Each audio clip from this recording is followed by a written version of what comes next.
Salam dalam nama Tuhan Yesus Kristus.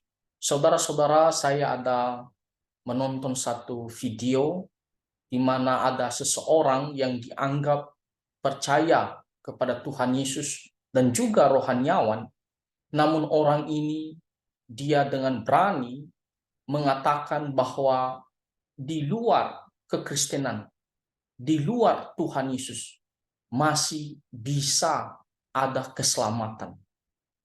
Nah, di sini di video sedang berbicara apakah di luar kekristenan ada keselamatan, dan orang ini dia dengan tegas mengatakan bisa diselamatkan di luar kekristenan. Nah, saudara-saudara, apakah pernyataan ini adalah kebenaran firman Tuhan? Jelas-jelas orang ini adalah penyesat. Kenapa? Karena dia mengkompromikan apa yang disampaikan oleh kebenaran firman Tuhan. Dia mengkompromikan tentang keselamatan satu-satunya hanya di dalam Tuhan Yesus Kristus. Oleh karena itu, saudara-saudara, kita lihat dulu videonya, dan setelah itu saya akan menanggapi berdasarkan ajaran kebenaran firman Tuhan. Mari kita saksikan dulu secara bersama-sama videonya. Itu menurut ajaran Islam tidak akan masuk surga. Di ajaran kita pun ada juga ya. Dulu banget ya, abad pertengahan tuh ya. Tapi sekarang sejak Konsili Vatikan kedua, gereja juga mengakui bahwa ada jalan keselamatan menuju Allah di agama-agama lain. Gitu. Jadi walaupun dia bukan orang Katolik atau orang Kristiani, dia bisa masuk surga. Bisa. Nah kalau situ ke sana nih saya nih. Kalau kita pasti. Oke, balik lagi nih. Balik lagi. Oke, kita sudah melihat videonya. Videonya singkat ya. Dan jelas orang ini dia mengatakan ada jalan keselamatan juga di agama-agama lain. Di luar kekristenan bisa masuk surga. Hanya dia mengatakan kalau Kristen kita pasti. Tapi pernyataannya bahwa di luar Tuhan Yesus masih bisa diselamatkan, masih bisa masuk surga, itu berarti ada peluang. Saudara-saudara, ini adalah pernyataan yang sesat. Pernyataan yang murtad terhadap kebenaran firman Tuhan. Ini mengkompromikan ajaran bahwa Tuhan Yesus satu-satunya juru selamat dunia. Dari mana kita tahu bahwa Tuhan Yesus satu-satunya juru selamat dunia? Saya rasa kita sudah tahu ayat-ayat firman Tuhan, tapi kita harus selalu membaca supaya kita ingat terus. Jangan sampai iman ini kita kendorkan. Jangan sampai kebenaran ini kita kompromikan. Nah, mari kita lihat dulu di kitab Injil Yohanes pasal 14 ayat 6. Ini adalah satu ayat yang dengan tegas mengatakan hanya Tuhan Yesus satu-satunya masuk surga, tidak ada yang lain. Kata Yesus kepadanya, akulah jalan dan kebenaran dan hidup. Aku, seorang diri, itu menuju kepada pribadi Tuhan Yesus sendiri. Aku. Tidak ada seorang pun yang datang kepada Bapa kalau tidak melalui aku. Nah, lihat, dikatakan dialah jalan ke surga, dialah kebenaran itu, pengajaran tentang Tuhan Allah, kehendaknya, keselamatan, hanya di dalam Tuhan Yesus. Dan dikatakan dialah hidup itu, sumber kehidupan, yang memberikan kita hidup yang kekal. Dan dikatakan di sini, tidak ada seorang pun yang datang kepada Bapa. Tidak ada seorang pun, mulai dari Adam sampai manusia yang terakhir, saudara-saudara. Tidak ada yang bisa datang kepada Tuhan Allah Bapa. Tidak ada yang bisa masuk ke surga kalau tidak melalui aku. Lihat, dengan tegas ini. Tapi kenapa kita mau pergi kompromikan ayat firman Tuhan ini? Itu berarti kita murtad. Orang ini yang mengaku tadi rohaniawan, ya, yang dianggap rohaniawan. Dia mengatakan ada jalan keselamatan di agama-agama lain juga. Bisa. Artinya ada peluang. Tapi Tuhan Yesus mengatakan tidak ada yang bisa sampai kepada Bapa kalau tidak melalui Tuhan Yesus Kristus. Jadi Tuhan Yesus satu-satunya jalan keselamatan. Lihat Yohanes pasal 3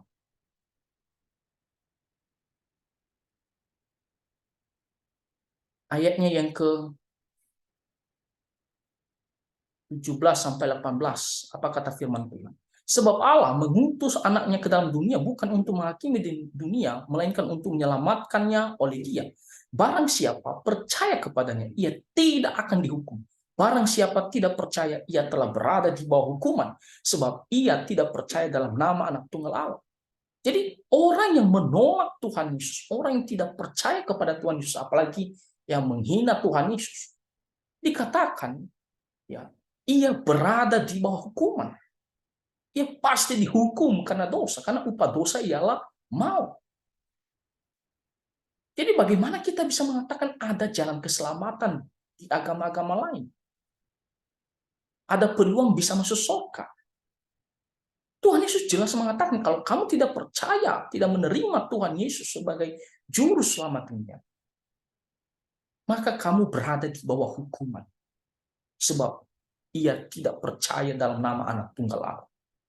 Jelas, harus percaya. Artinya keselamatan itu hanya ada di dalam Tuhan Yesus. Jangan kita kompromikan ajaran kebenaran ini. Nah, lihat lagi. Misalnya kalau kita membaca di Kisah Para Rasul. Kisah Para Rasul pasal 4 ayatnya yang ke-12. Dikatakan, dan keselamatan tidak ada di dalam siapapun juga selain di dalam Dia. Sebab di bawah kolong langit ini tidak ada nama lain yang diberikan kepada manusia yang olehnya kita dapat diselamatkan. Jelas sekali dikatakan, ya tidak ada di dalam siapapun juga ya kita beroleh keselamatan. Tidak ada kecuali ya dikatakan selain ya daripada Tuhan Yesus Kristus. Selain di dalam Dia, yaitu Tuhan Yesus Kristus. Tidak ada ya siapapun di bawah kolong langit ini yang olehnya diberikan kuasa untuk menyelamatkan kita, kecuali Tuhan Yesus Kristus. Ini jelas-jelas ayat firman Tuhan ini. Kalau firman Tuhan mengatakan demikian, kenapa kita berani mengatakan, oh tidak, masih ada jalan keselamatan di tempat lain? Itu berarti kita murtad terhadap kebenaran.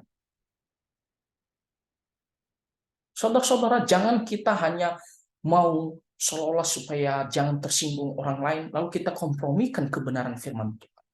Kita menghargai kepercayaan orang lain. Silakan, itu adalah iman dia. Kita tidak usah sampai mengganggu, berantem sama mereka. Tidak, kita tidak seperti demikian. Ya silakan, kalau memang kepercayaannya ada keselamatan di tempat lain, silakan. Tapi kita sendiri yang mengaku percaya kepada Tuhan Yesus. Kita tidak boleh kompromikan iman kita.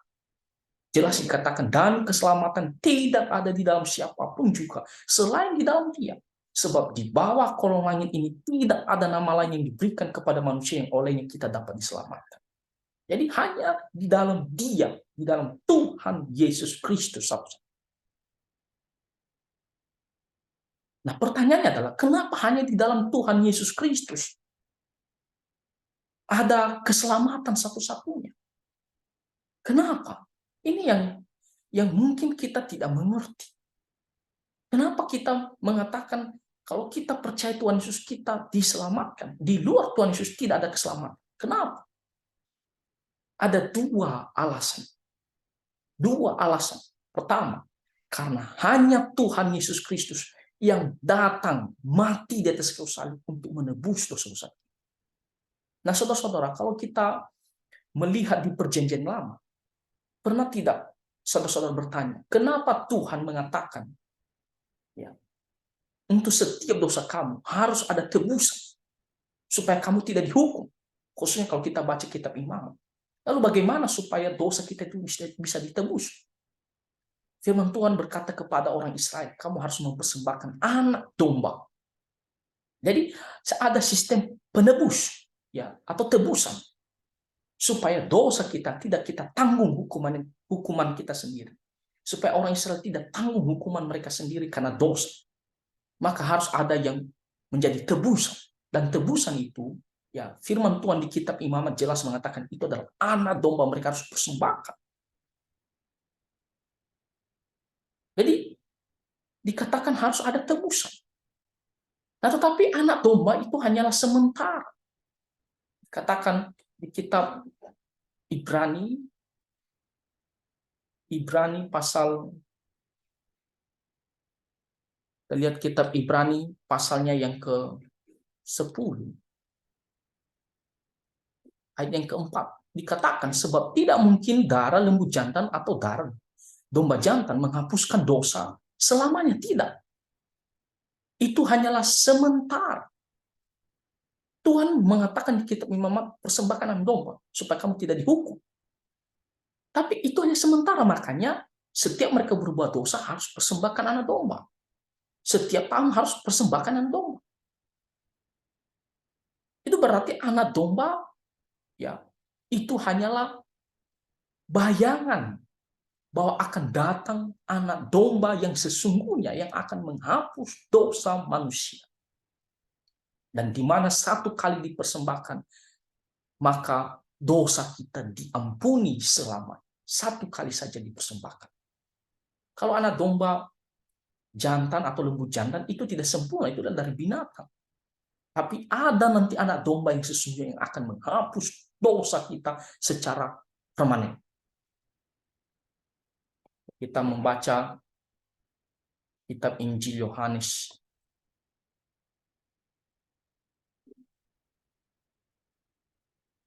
Injil Yohanes pasal pertama ayat yang ke-29. Nah, di sini dikatakan, pada keesokan harinya, Yohanes melihat Yesus datang kepadanya dan ia berkata, lihatlah anak domba Allah yang menghapuskan dosa dunia. Jadi jelas sekali di sini dikatakan Tuhan Yesus itu adalah anak domba Allah yang Allah sediakan sendiri. Kalau perjanjian lama itu orang-orang Israel yang sediakan, dan itu hanya anak domba binatang. Tapi anak domba ini disediakan oleh Allah sendiri, ya. Dan sifatnya menghapus dosa kita secara kekal. Dikatakan, lihatlah anak domba Allah yang menghapus dosa dunia, itu menuju kepada Tuhan Yesus Kristus. Kita lihat Roma pasal 5 ayat 8.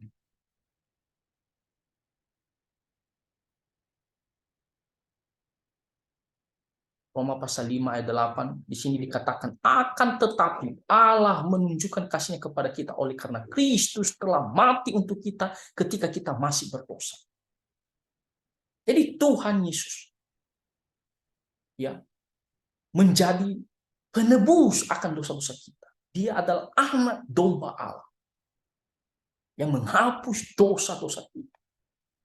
Hanya Dia yang mati untuk menggantikan kita dari hukuman. Jadi harus ada tebusan. Itu sudah diberitahukan sistem ini, prinsip ini dari perjanjian lama, ya, mulai kepada orang Israel. Harus ada tebusan, dan itu dari anak domba. Supaya kita tidak usah tanggung hukuman kita. Karena Tuhan begitu mengasihi kita. Satu sisi Dia akan menghukum kita, kan Dia adalah Allah yang adil. Tapi satu sisi Dia begitu mengasihi kita. Maka Dia menyediakan sebagai tebusan, dan tebusan penebus itu adalah Tuhan Yesus Kristus. Dikatakan Allah menunjukkan kasih-Nya kepada kita. Kristus telah mati untuk kita, menjadi penebus, tebusan terhadap dosa-dosa kita ketika kita masih berdosa. Lihat 1 Petrus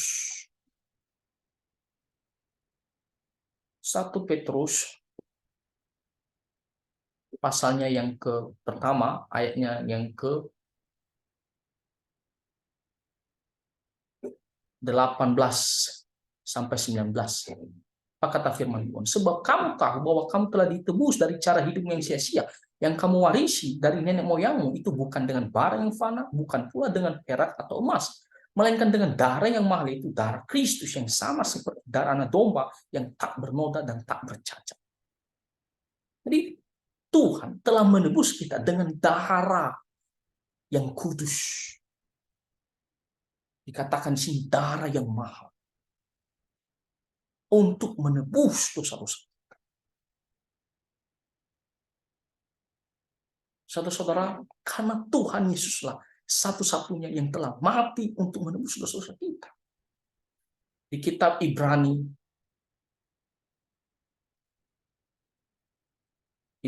pasal 9 ayatnya yang ke-22. Apa kata firman Tuhan?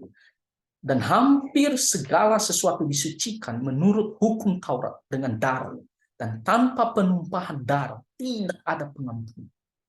Makanya darah Tuhan Yesus harus tercurah supaya ada pengampunan. Hukuman itu telah dilampiaskan ya terhadap dosa, tapi bukan kita yang menanggungnya, tetapi Tuhan Yesus dengan nyawanya dan darahnya tercurah di atas kayu salib. Nah, jadi alasan kenapa Tuhan Yesus dia satu-satunya juru selamat kita.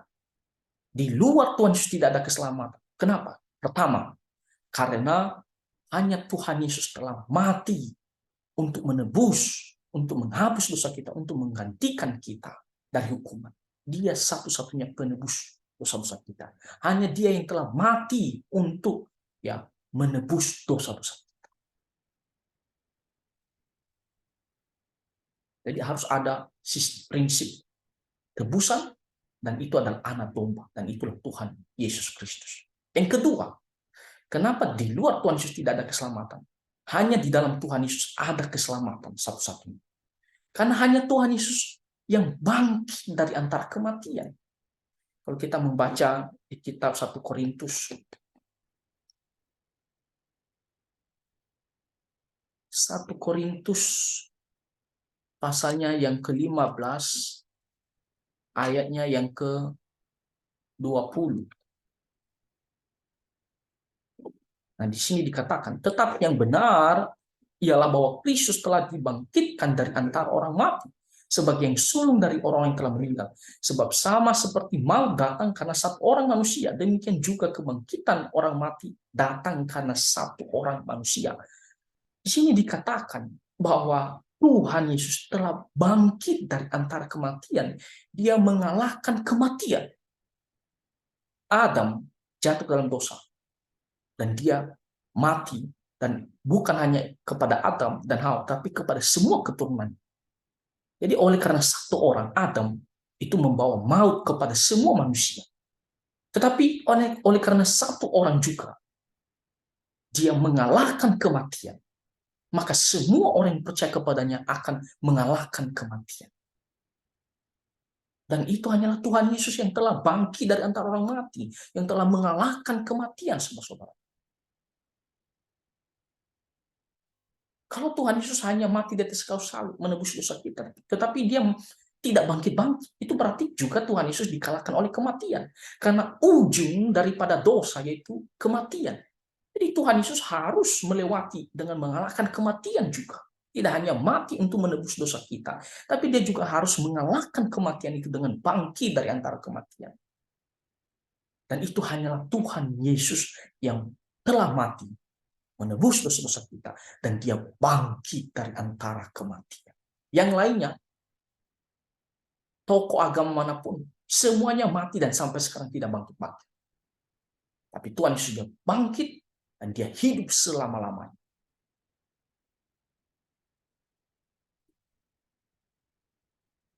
Katakan di sini di dalam kebenaran firman Tuhan di 1 Korintus pasal 15 ayatnya yang ke-17. Dan jika Kristus tidak dibangkitkan, maka sia-sialah kepercayaan kamu dan kamu masih hidup dalam dosa. Kalau Tuhan Yesus tidak bangkit, maka kita sama semua. Kita masih hidup dalam dosa kita. Karena ujung daripada dosa itu adalah kematian. Satu paket. Itu berarti kalau tidak ada yang berhasil mengalahkan kematian, maka kita semua sama. Kita masih hidup di dalam dosa kita dan kita akan mati, dibelenggu oleh maut. Tapi karena Tuhan Yesus telah dibangkitkan, maka kita lepas dari belenggu dosa dan penghukuman. Dari kematian kita bebas. Nanti di akhir zaman kita akan dibangkitkan kembali dan beroleh hidup yang kekal. Saudara-saudara, apa kata Tuhan Yesus di kitab Lukas? Lukas pasal ke-24. Ayatnya yang ke-46. Ini perkataan Tuhan Yesus. Katanya kepada mereka, ada tertulis demikian, Mesias harus menderita dan bangkit dari antara orang mati pada hari yang ketiga. Dan lagi, ayat yang ke-47, dalam namanya berita tentang pertobatan dan pengampunan dosa harus disampaikan kepada segala bangsa mulai dari Yerusalem. Jadi dengan kebangkitannya, ada pengampunan dosa, ada pengharapan, kita lepas daripada maut karena Tuhan Yesus telah mengalahkan kematian. Nah, jadi saudara-saudara, terhadap video tadi yang mengatakan bahwa di luar Tuhan Yesus di luar Tuhan Yesus ada jalan keselamatan, itu adalah kesesatan. Ya. Walaupun dia mengatakan orang yang dalam video tadi, kita pasti, tapi yang di luar Tuhan Yesus bisa, ada peluang, itu adalah kesesatan. Itu mengkompromikan iman kebenaran firman Tuhan. Yang jelas, yang benar, tegas, firman Tuhan mengatakan Tuhan Yesus satu-satunya jalan ke surga. Di luar Tuhan Yesus apakah ada keselamatan? Jawabannya tidak ada. Kenapa? Karena hanya Tuhan Yesus yang datang menebus dosa-dosa kita. Dan hanya Tuhan Yesus yang telah mati dan bangkit dari antara kematian. Itulah kenapa Tuhan Yesus satu-satunya juru selamat dunia. Jadi mari kita memegang kebenaran ini dan kita terus mengikuti Tuhan Yesus Kristus. Bagi yang belum percaya, datanglah kepada Tuhan Yesus. Percayalah kepada Tuhan Yesus supaya dosamu ditebus, diampuni, dan kamu beroleh hidup yang kekal. Akhirnya Tuhan menolong kita semua. Tuhan Yesus memberkati. Amin.